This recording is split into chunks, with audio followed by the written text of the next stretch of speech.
Hey everybody, today we're going to be taking a look at High Tide from Dirk Henn. And there's a bit of an explanation I need to give for this video up front. I was talking about this game on Twitter as the mystery game because there was very recently a thread on Board Game Geek that started off as a hot deals thread. It said, hey, here's a couple games that are on sale. One of them happens to be High Tide. And lo and behold, as the thread developed, everyone started chiming in to say, what the heck is High Tide? I've never heard of this. There's no entry in the BGG database. It wasn't at Essen this year. It's on Amazon, but it's not even on the Queen Games website.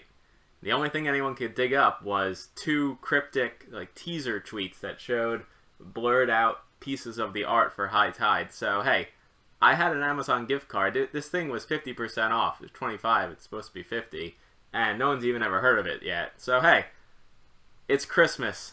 Let's take a punch. Order a game we've never even seen before. Like I have any room on the shelf to be putting a new game on. But we're gonna check it out, and I'll give you guys some first impressions, even a little bit of raw, gameplay. I'll show how the game works. Look at the components, and who knows? Maybe it'll be a keeper. So High Tide. The first thing you're going to see here is Dirk Henn, the designer. That's a name I haven't heard in a little while because he hasn't had too many new games, but Dirk Henn is awesome. He makes some really good games that have held up for a long time. I think it was in the early 90s he made Speculation, which was recently put out in a new version through a Kickstarter. Queen Games has been reprinting games using Kickstarter. That game still holds up very, very well.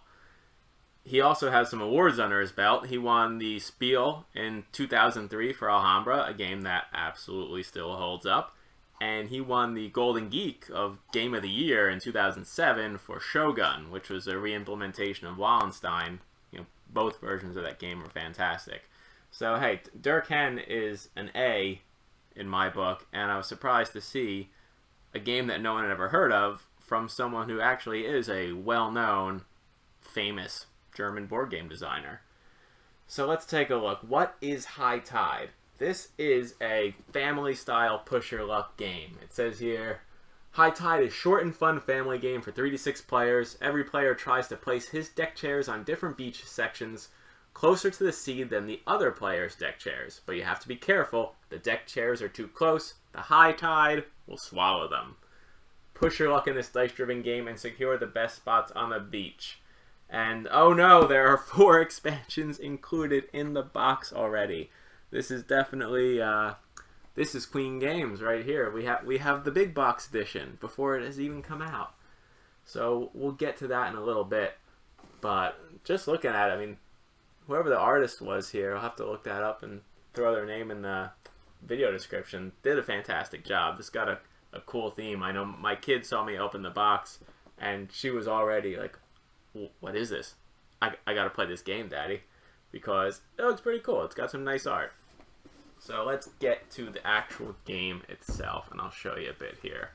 I did read through the rules already, and I must say, kind of feels like they went through Google Translate in a couple spots. There's complete repeats of sentences, as well as some odd word choices that kind of make the rules. I'm not going to say they're confusing rules, but it's a classic feel. This is a very classic game. Classic designer, classic release where it just kind of pops out into the market, not the PR machine we start to see from publishers these days, and classic poorly translated rules. So if you want to relive the good old days of board gaming, perhaps you should also invest in a copy of High Tide. Alright, so the big hook to this game is got a very unique dice pool mechanism here where, let me adjust the camera a bit so you can see more of the board. You are going to be pushing your luck, pushing your color beach chair up the beach as it was described in the rules, and at the end of every round, water is going to start to come out as the high tide rises.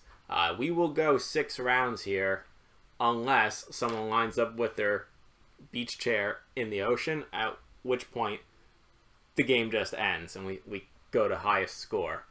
So as we go through the game and these beach chairs get further and further out, each of these lanes, these colored lanes are going to score separately. And you'll get 4 points for being there out in front, second for being just behind, and no points until back to the beach bar, where if you chose to stay at the bar, you get a point. We're not even trying. Everyone in the middle doesn't get anything. And interestingly enough, if there are ties, it's the person who got there most recently, the last player to get into the good spot, the most efficient use of their time, is going to break the tie there. So how do we actually move the beach chairs out, and how do the waves actually come out of the board? Come out onto the board. We've got a turn order stack here, which are these cool little towels, little edge cutouts for the tassels. It's nice components all the way around. I mean, these little deck chair, beach chair meeples are pretty cool. These umbrella standees, these are just to remind you what color, which color you are playing as.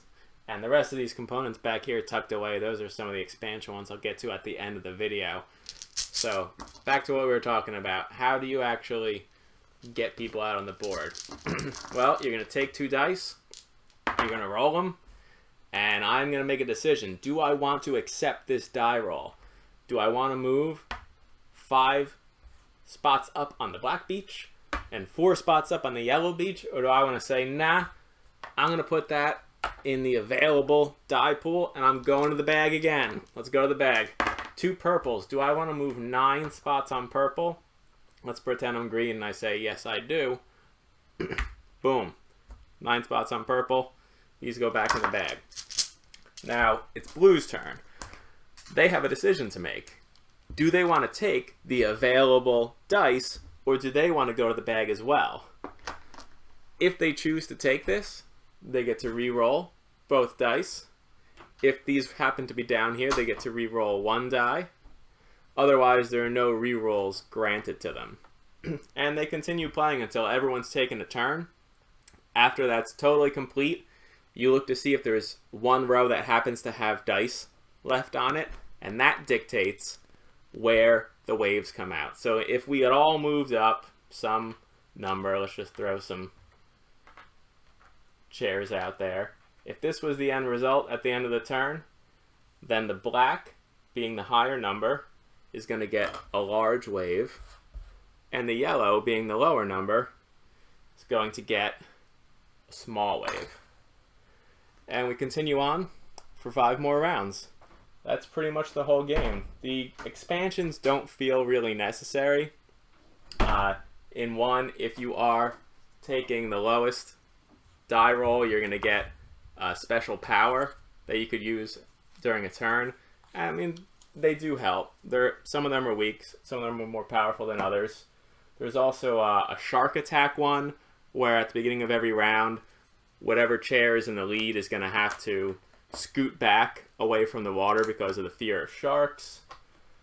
There's a surfer variant. This is one I actually might be interested in playing. Everyone gets secret information. You get 1 special color that bar's beach chair happens to have a surfboard instead of being a chair, so you can still score if you're in the water. I neglected to say that. Whichever chair ends the game by triggering the I'm in the water end game, that chair goes away and doesn't actually score any points.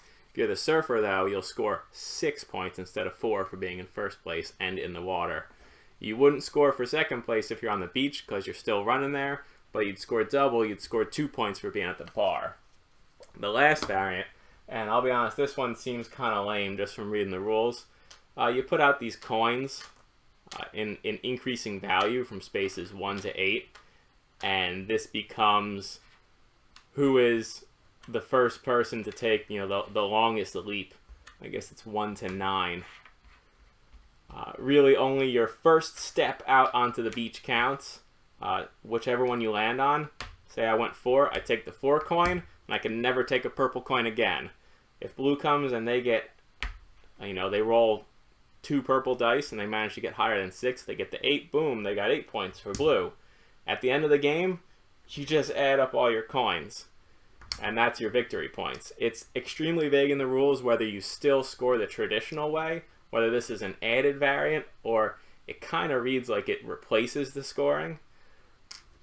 Might have to go to the forums on the non-existent BGG entry for this one, get a little bit of clarification.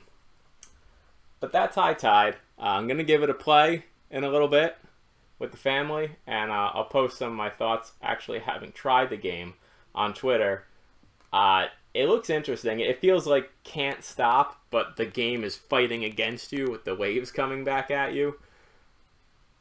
I'm a little hesitant. I'm not sure if this is going to wind up being a keeper because it feels big, and I want to say, I'll say the O word, overproduced. It feels overproduced for, you know, a lane push your luck game. You know, it doesn't scratch the itch probably much more than, say, playing Ink and Gold, which can almost fit in my pocket. So this is a big production, but to their credit, at least they did a damn fine job with the cool meeples and the great art. And we'll see how it goes. All right, thanks for watching, everybody. This has been the reveal of High Tide, this week's mystery game. All right, see you around.